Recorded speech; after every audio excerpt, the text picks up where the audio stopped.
Okay, so I'm going to start moving forward on planning here to install my turbocharger.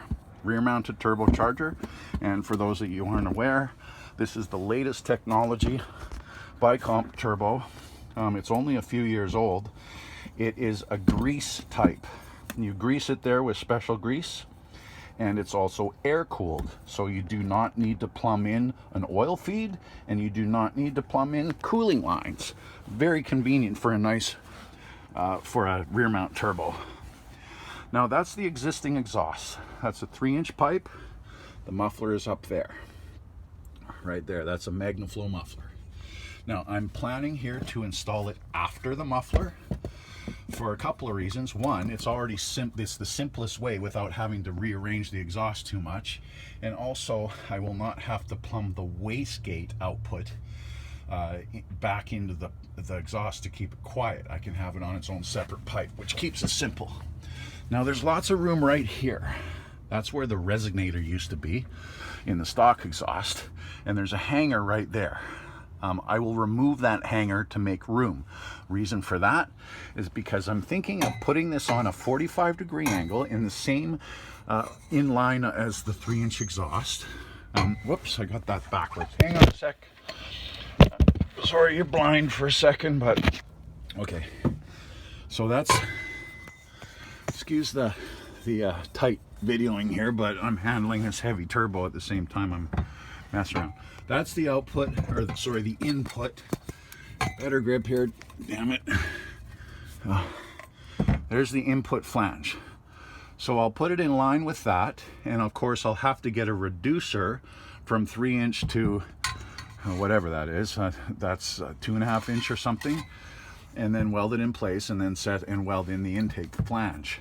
Now if I back up a little bit, you can see that there's lots of room in there, and once that bracket is removed, there is tons of room in there for the cone filter to fit on the intake. And of course I can clock that in whatever direction I need to plumb the charge pipe back up to the front of the motor, and do that as professionally as I amateurly know how.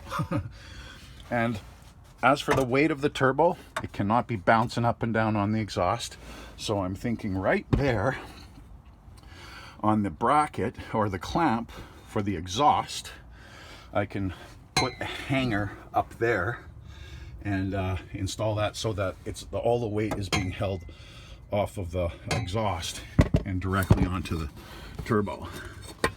Now that means that the exhaust will be heading slightly in the wrong direction for that, but it only requires about a 45-degree angle to make it come out of the right spot. And it is a 3-inch output, so that pipe will actually be the right size to weld the exhaust clamp flange, V-band flange, and clamp it in place. And weld it in place, whatever. But anyway, you get the point. So I'm planning on putting it there at this slight 45-degree angle for the sake of being able to fit the filter in, and less bending and hassle in the exhaust to get it in there.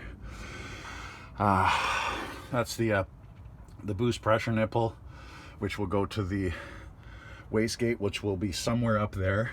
I'll fit it in place nicely before I actually start cutting and welding.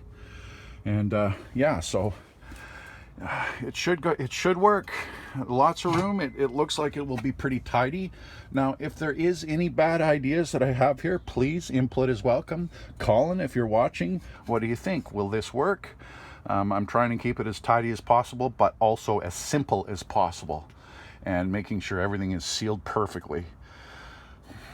Thanks for watching. Please give some input if you have any.